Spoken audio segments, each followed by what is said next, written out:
தமிழகம் முழுவதும் இதுவரை 6,587 கோடி ரூபாய் பொங்கல் பரிசு தொகை விநியோகம். 1.86 கோடி குடும்ப அட்டைதாரர்களுக்கு தலா 3,000 ரூபாய் வழங்கப்பட்டுள்ளதாக தமிழக அரசு தகவல்.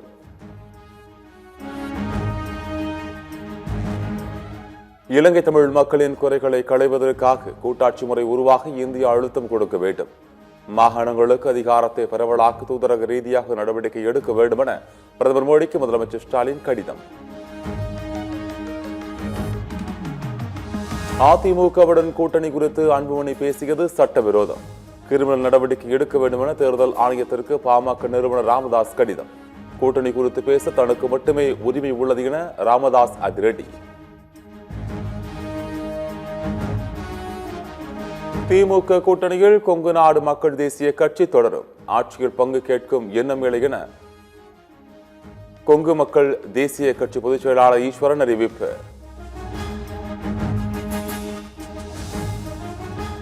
தனது பெயர் புகைப்படங்கள் போன்றவற்றை அனுமதியின்றி யாரும் வணிக ரீதியாக பயன்படுத்த தடை விதிக்க வேண்டும். சென்னை உயர்நீதிமன்றத்தில் கமல்ஹாசன் தாக்கல் செய்த வழக்கு நாளை விசாரணை. உடல்நல குறைவினால் டெல்லியில் தனியார் மருத்துவமனையில் சிகிச்சை பெற்ற சோனியா காந்தி நலமுடன் வீடு திரும்பினார். சோனியா காந்தியின் உடல்நிலை சீராக இருப்பதாக மருத்துவர்கள் தகவல். கரூர் சம்பவம் தொடர்பாக டெல்லி சிபிஐ அலுவலகத்தில் தாவேக தலைவர் விஜய் நாளை ஆஜராகிறார். விஜய்க்கு கூடுதல் பாதுகாப்பு வழங்க தாவேக கோரிக்கை.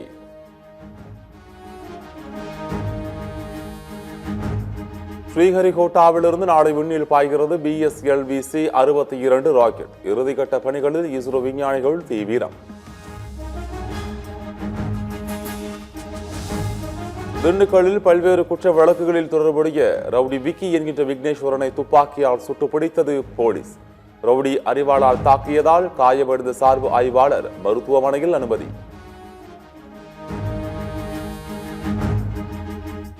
கொடிகாத்த குமரனின் தியாகத்தையும் தேச பக்தியையும் போற்றி வணங்குகிறேன். விடுதலை போராட்ட வீரர் கொடிகாத்த குமரனின் நினைவு நாளை ஒட்டி அதிமுக பொதுச் செயலாளர் எடப்பாடி பழனிசாமி சமூக வலைதளத்தில் பதிவு. பொங்கல் விழாவை முன்னிட்டு சென்னை மெரினாவில் இன்று முதல் பொதுமக்கள் கடலில் இறங்கி குளிக்க தடை விதித்தது போலீஸ். தடுப்புகள் அமைத்து காவல்துறை பாதுகாப்பு நடவடிக்கை.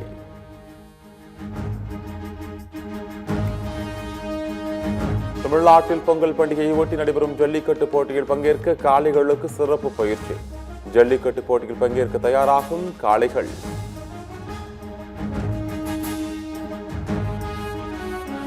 சென்னை நந்தனம் புத்தக கண்காட்சியில் இன்று விடுமுறை தினம் என்பதால் குடும்பத்துடன் வாசகர்கள் குவிந்தனர்.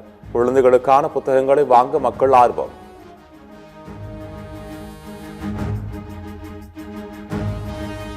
சென்னை போரூர் வடபழனி இடையே மெட்ரோ ரயில் சோதனை ஓட்டம் வெற்றி. பிப்ரவரி 2வது வாரத்திற்குள் ரயில் சேவை தொடங்கும்.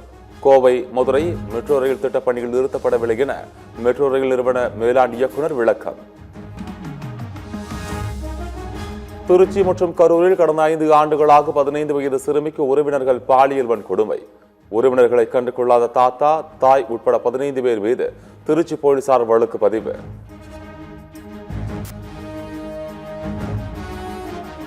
தமிழ்நாட்டில் கணக்கெடுக்க முடியாத அளவு பல்வேறு அமைப்பினர் போராட்டம் அதிகரித்துவிட்டது. ஊராட்சி செயலாளர்கள் போராட்டத்தால் மக்கள் பணிகள் முடங்கிவிட்டதாக அன்புமணி குற்றச்சாட்டு.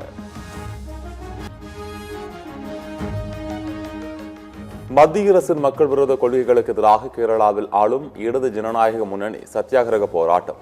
முதலமைச்சர் பினராயி விஜயன் தலைமையில் நாளை முதல் போராட்டம் தொடங்கும் என அறிவிப்பு. வெனிசுலாவை விட்டு உடனே வெளியேறவும் தங்கள் நாட்டு மக்களுக்கு அமெரிக்க அரசு எச்சரிக்கை.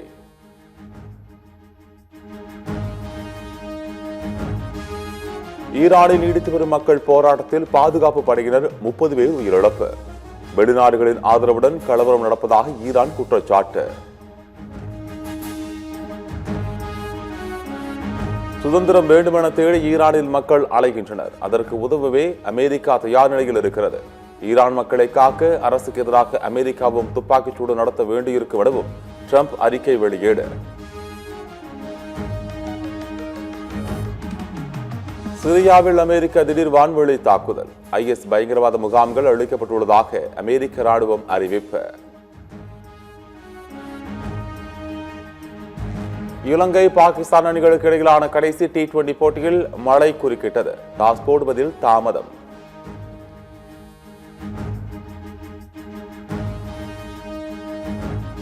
அதிக ஒருநாள் போட்டியில் விளையாடிய இந்திய வீரர் பட்டியலில் 5வது இடத்திற்கு முன்னேறினார் விராட் கோலி. முதலிடத்தில் சச்சின், 2வது இடத்தில் தோனியும் உள்ளனர்.